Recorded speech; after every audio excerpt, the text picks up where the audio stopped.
तो last time हमने exercise 9.2 के क्वेश्चन नंबर 7 तक कंप्लीट कर लिया था। यहाँ पे हम लोग अब क्वेश्चन नंबर 8 से देखेंगे क्या क्वेश्चंस हैं एंड उसके सॉल्यूशंस। तो यहाँ क्वेश्चन नंबर 8 में कहता है curve surface area of a cone is 2200 square centimetre.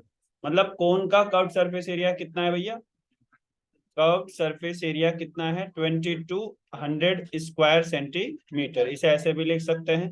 And it's slant height is 50 centimetre. इसकी स्लैंट हाइट को हम एल से डिनोट करते हैं and that is 50 centi. Find the total surface area of a cone. आपको total surface area of cone बताना है। इसका फॉर्मूला होता है, कोन का टोटल सरफेस एरिया क्या होता है? Pi are, are plus L. यहाँ पर ना हमारे हमारे पास सिर्फ एल है और पाई की वैल्यू यहाँ पे गिवन है कि आप 22/7 ले सकते हो। यहाँ पे आर नॉट गिवन है, तो कर्व सरफेस एरिया ऑफ कोन से आप उसकी वैल्यूज को कैलकुलेट कर सकते हो। तो चलिए मैं यहाँ कैलकुलेट करता हूँ। Curve surface area of cone क्या होता है? Pi r square h. 2 pi r h. Cone का क्या हो जाता है? Pi r l. तो यहाँ पे हम लोग उसको लिखेंगे पाई आर एल। तो यहाँ पाई की वैल्यू क्या है? 22/7। आर अपने को फाइंड आउट करना है, एल गिवन है 50। कर्व सरफेस एरिया भी गिवन है 2200। अब यहाँ क्या करोगे, जो इस साइड है सबको इधर भेजोगे तो क्या हो जाएगा? 2200 मल्टीप्लाइड बाई 7 और डिवाइड बाई कितना हो जाएगा? 22 नीचे आ जाएगा और 50 भी नीचे आ जाएगा। जो जो यहाँ ऊपर ऊपर थे वे सब क्या हो जाएंगे? नीचे आ जाएंगे। जो नीचे थे वे क्या हो जाएंगे? ऊपर चले जाएंगे मल्टीप्लाइड। अब आप छोटा सा कैलकुलेशन यहाँ कर लीजिए। 22 इसको कट कर देगा, 100 हो जाएगा और 52 जा 100 हो जाता है, करेक्ट। तो ये 2 7 जा कितना हो जाएगा? 14। तो आर की वैल्यू आ गई 14। तो यहाँ पे आर इज इक्वल टू आ गया आपका 14। ये एक आंसर हुआ। बट आपको ये तो पूछा नहीं है। आपको क्या पूछा? Total surface area of cone. Formula देखिए यही है। पहले ये स्टेप करिएगा फिर इस पे आ जाइएगा। Step number 1 this and then step number 2 is this. Total surface area of cone. यहाँ पाई की वैल्यू क्या पुट करिएगा? 22/7। आर आ गया आपका 14 एंड यहाँ पे क्या हो जाएगा? 14 प्लस एल की वैल्यू कितनी है आपकी? 50। चलो सॉल्व कर लो। 7 2 जा क्या हो जाएगा? 14। 22 इंटू 2 कितना हो जाएगा? 44। 50 इंटू 14 कितना हो जाएगा? 64। इसको मल्टीप्लाई करो कितना आता है बताओ? Square centimetre. यही आपका आंसर हो जाएगा। टोटल सरफेस एरिया ऑफ 2816 इसका आंसर आएगा।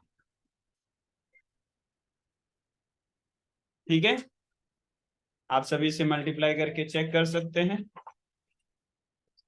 खुद से वेरीफाई कर लीजिएगा। यही आंसर आना चाहिए 2816। आइए नेक्स्ट क्वेश्चन देखते हैं।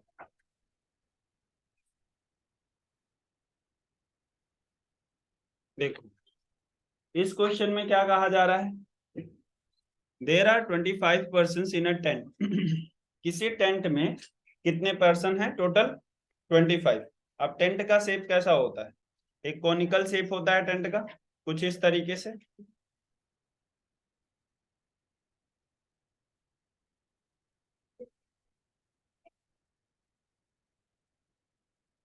ऐसा ही होगा ना कुछ टेंट का शेप।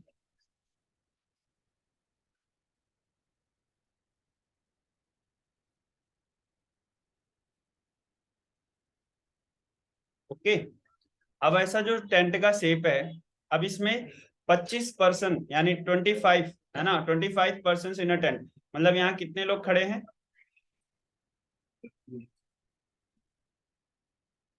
इस तरीके से लगभग इसमें 25 लोग स्टैंड करते हैं। क्लियर है?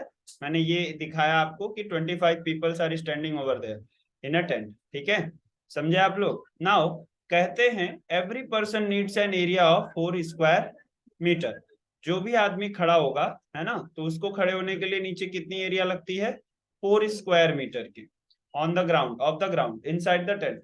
If the height of the tent, ये जो हाइट है टेंट की वो कितनी है? 18 मीटर। कितनी है? 18 metre. Find the volume of the tent.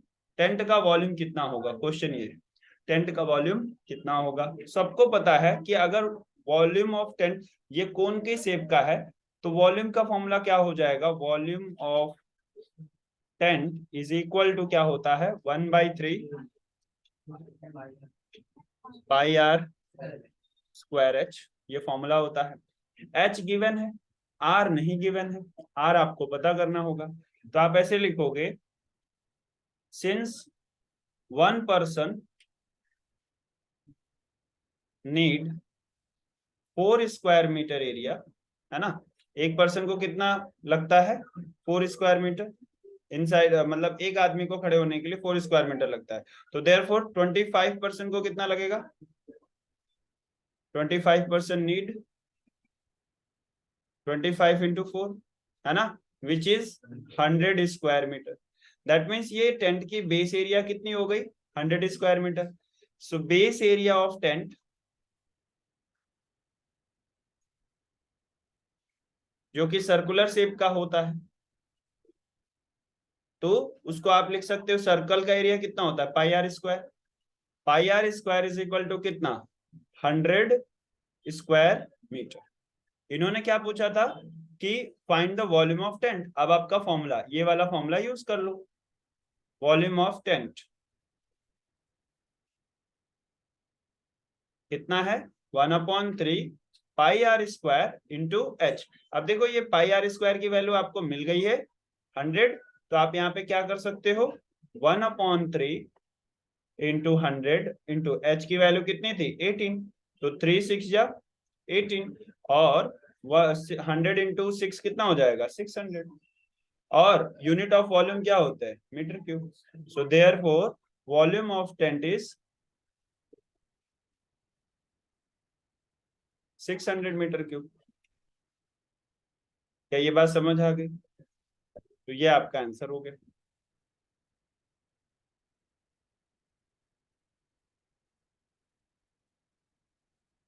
ठीक है, volume of tent is 600 metre cube. Next question देख लेते हैं। यहाँ पर एक फील्ड में, है ना, in a field dry fodder, fodder का मतलब क्या होता है, जैसे कि गाय भैंस के लिए सूखा चारा होता है, वही है फॉडर। ठीक है, तो dry fodder for the cattle is heaped, heaped मतलब एक के ऊपर एक लदा है। ठीक है, जैसे गांव में आपने देखा होगा, ऐसे पुइरा समझते हैं आप लोग, है ना, उसको रखा जाता है तो वो कुछ ऐसा लद के एक दूसरे के ऊपर ऐसे ऐसे ऐसे एक बन जाता है ना, एक कोन के शेप का ऐसे बन जाता है थोड़ा थोड़ा, हाँ या ना, गांव में देखा होगा जो चारा पशुओं का रखा जाता है वही। ठीक है, तो ये यहाँ पर वो बात हो रही है। ठीक है, चलो, in a field dry fodder for the cattle is heaped in a conical shape. कैसे हो गया, कौन से शेप में हो गया, कॉनिकल शेप में। Height of the cone is 2.1 metre. अब फिर से हम लोगों को कोन बना लेना होगा।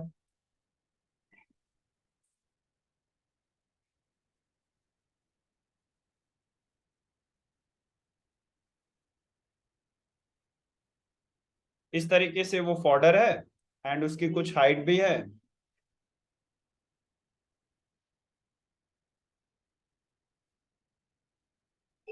And that height is approximately 2.1 metre. Height कितनी है 2.1 मीटर।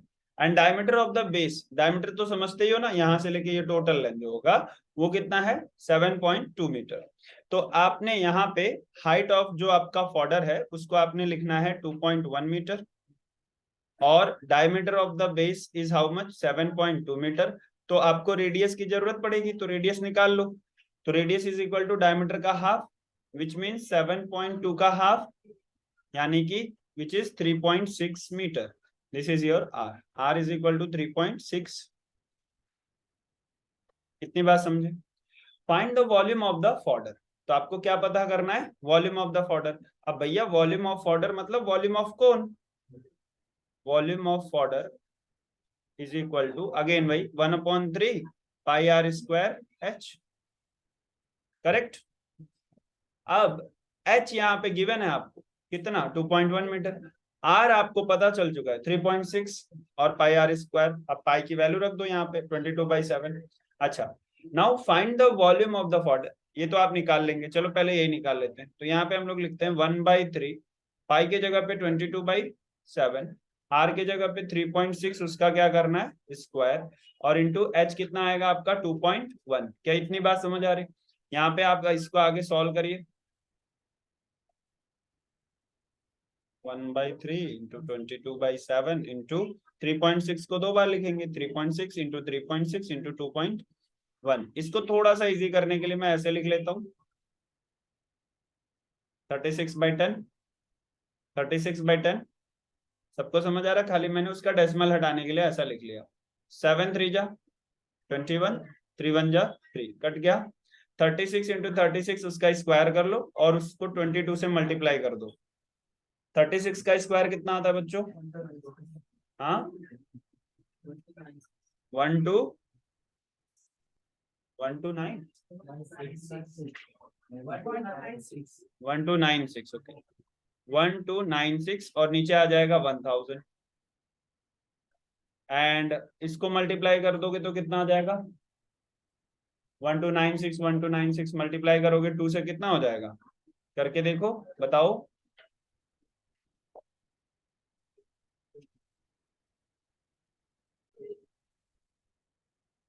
यहाँ देखो तो ये आ गया आपका 28512 डिवाइड बाई कितना? 1000।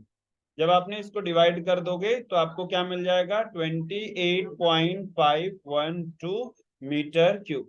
तो वो जो फॉडर है ना, ड्राई फॉडर जो था उसका वॉल्यूम कितना हो जाएगा? 28.512। एक आंसर तो ये हो गया आपका।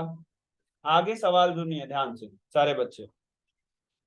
If it is covered by a polythene, मतलब ये फॉडर को समझो कुछ बारिश आ रहा है या हवा आ रही है,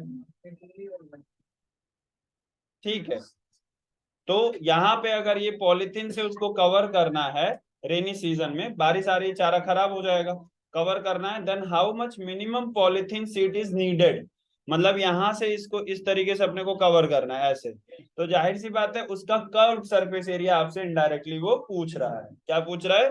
कर्व सरफेस एरिया। तो आपको कर्व सरफेस एरिया ऑफ कोन तो पता ही होगा। Curve surface area of cone क्या होता है? यहाँ पे curve surface area of powder बोल देंगे, ठीक है, पाई आर एल। तो आपको एल पता ही नहीं, गेम फंस जाएगा। तो आपको एल कैलकुलेट कर लेना है। कैसे कैलकुलेट करते हो? देखो यहाँ पे ये एल होता है और ये एच है और ये आर है, तो यहाँ से आपका हो जाएगा l square is equal to r square plus h square. वही आप वहां पे यूज करिए। तो यहाँ पे सबसे पहले आप कैलकुलेट करेंगे l square is equal to r square plus h square. R की वैल्यू आपके पास पहले से ही थी 3.6, उसका क्या करना था? स्क्वायर। एच की वैल्यू कितनी थी? 2.1, उसका क्या करना है? स्क्वायर। 3.6 का स्क्वायर आप लोगों ने किया था कुछ देर पहले ही, अभी आपने मुझे बताया था 1296, तो यहाँ पे कितना आ जाएगा? 12.96 प्लस 2.1 का स्क्वायर करोगे तो 4.41।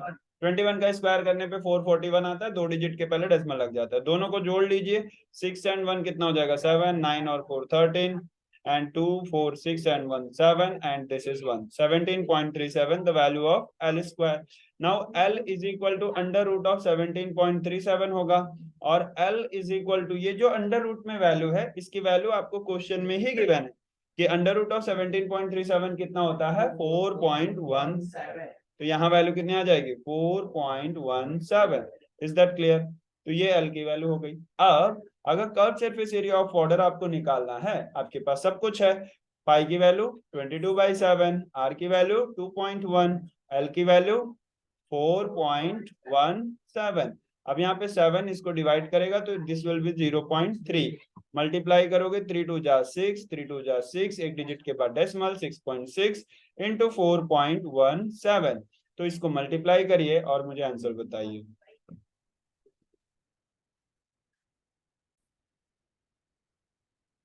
तो यहाँ पर हम लोगों ने एक गलती करी है विच इज 2.1, उसके जगह हमें क्या रखना था? रेडियस की वैल्यू हमने गलत रखी है। रेडियस की वैल्यू हमें क्या रखनी थी? 3.6, ठीक है, तो उसे इम्प्रूव कर लेते हैं यहाँ पे। तो ये हो जाएगा आपका 3.6 और ये 22/7 एज इट इज रहेगा। आप ये पूरा कैलकुलेशन करोगे तो ये आपको आंसर दे देगा, मतलब अगर आप इसे कट करोगे, 7 से कट होने वाला तो है नहीं, ये भी प्रॉपरली कट नहीं होगा कि कट हो जाएगा। तो जैसे भी आप इसे कट करेंगे, है ना, कुछ डिजिट तक आप राउंड फिगर भी कर सकते हैं, तो आपको फाइनल आंसर इसमें मिल जाएगा 47.180। तो आप इसको लिख सकते हैं 47.18। अब ये अगर मीटर था तो आप स्क्वायर मीटर लिख देंगे इसकी एरिया, बस square metre. This is the curved surface area of powder। तो we can say we need 47.18 square metre polythene to cover powder in rainy season या in rain. Okay, this is the way to answer it. ठीक है, तो I hope कि आपको ये तीनों question है ना, 7, 8, 9, 8, 9, 10 है ना, 8, 9, 10 हमने इसमें किया, 8, 9 एंड 10 ये समझा हो. तो मिलेंगे अगले वीडियो में और करेंगे एक्सरसाइज 9.3. तब तक के लिए थैंक यू. ये यहाँ पे 9.2 खत्म होता है.